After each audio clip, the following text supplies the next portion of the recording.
Hi all, welcome to our channel. ఈరోజు వీడియోలో tasty and healthy అటుకుల ఉప్మా, అదే పోహా ఎలా చేయాలో చూపించబోతున్నాను. అయితే పోహా ముద్దలాగా కాకుండా పొడి పొడిగా రావాలంటే కొన్ని టిప్స్ ఫాలో అవ్వాలి.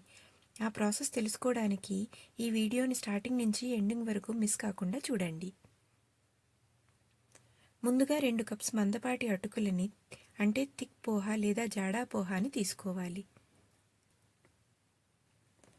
వీటిని ఒక గిన్నెలోకి తీసుకుని నీటితో కడిగి ఆ నీరు మొత్తం పోయేలా డ్రైన్ చేసుకొని పక్కన పెట్టుకోవాలి. దానిపైన ఒక మూత పెట్టుకుని ఉంచాలి. ఇక్కడ కొద్దిసేపటికి అటుకులు నాని ఫ్లఫీగా అవుతాయి. ఇంతలో ఈ రెసిపీలోకి వేసుకునే వెజిటేబుల్స్ని కుక్ చేసుకోవాలి. స్టవ్ ఆన్ చేసి వెజిల్ పెట్టి అందులోకి 2 స్పూన్స్ ఆయిల్ వేయాలి. కొద్దిగా హీట్ అయ్యాక ఇందులోకి 1/2 స్పూన్ ఆవాలు, 1/2 స్పూన్ జీలకర్ర వేయాలి. సన్నగా తరిగిన పచ్చిమిరపకాయలు, కరివేపాకు వేయాలి. ఇక్కడ నేను 2 పచ్చిమిరపకాయలని సన్నగా తరిగి వేశాను.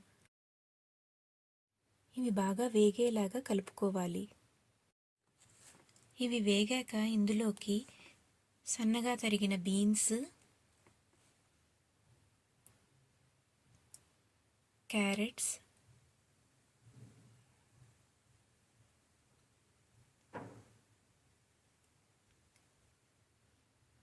ఉల్లిపాయలు, ఆలుగడ్డ ముక్కలు వేయాలి. ఈ రెసిపీలో పొటాటో పీసెస్ కాకుండా మిగతా వెజిటేబుల్స్ వాడుకొని ఈ రెసిపీ ప్రిపేర్ చేస్తే ఇది వెయిట్ లాస్ రెసిపీగా కూడా వాడుకోవచ్చు.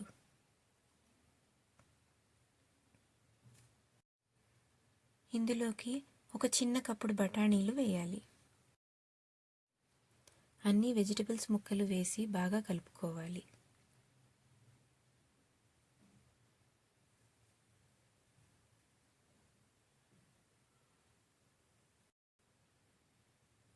హాఫ్ స్పూన్ పసుపు,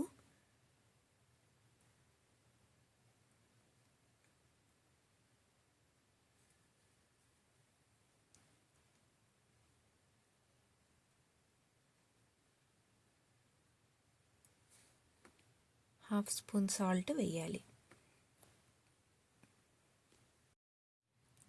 ఇవి ముక్కలకి బాగా పట్టేలాగా కలుపుకోవాలి.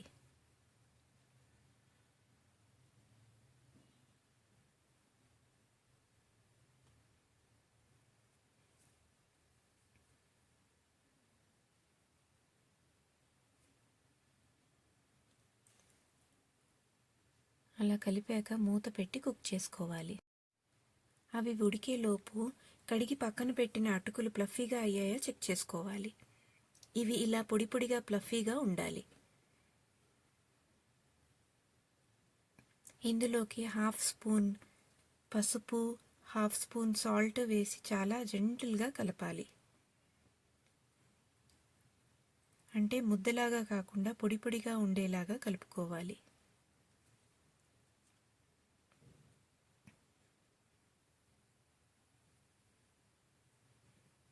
కొంతమంది ఇందులోకి 1/2 స్పూన్ పంచదారని కూడా వేస్తారు. ఆ టేస్ట్ కూడా బాగుంటుంది. అటుకులు రెడీ అయ్యాయి కదా.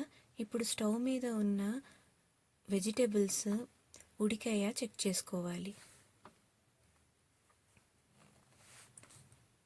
అవి బాగా ఉడికాక అందులోకి పక్కన పెట్టుకున్న అటుకుల్ని వేసి జెంటిల్గా కలపాలి.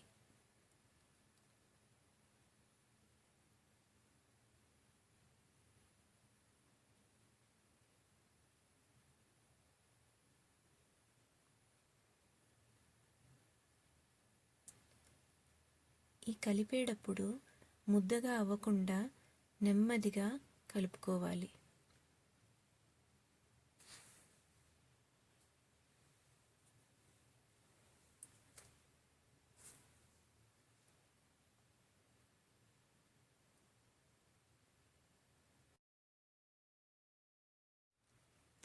పైన సన్నగా తరిగిన కొత్తిమీరని వేసి గార్నిష్ చేసుకోవాలి. కొత్తిమీర వేయడం వల్ల గార్నిష్తో పాటు ఈ రెసిపీకి మంచి ఫ్లేవర్ కూడా యాడ్ అవుతుంది. ఇప్పుడు స్టవ్ ఆఫ్ చేసి ఒక సర్వింగ్ ప్లేట్లోకి తీసుకోవాలి. అంతే, సింపుల్గా healthy and tasty poha ready అయింది.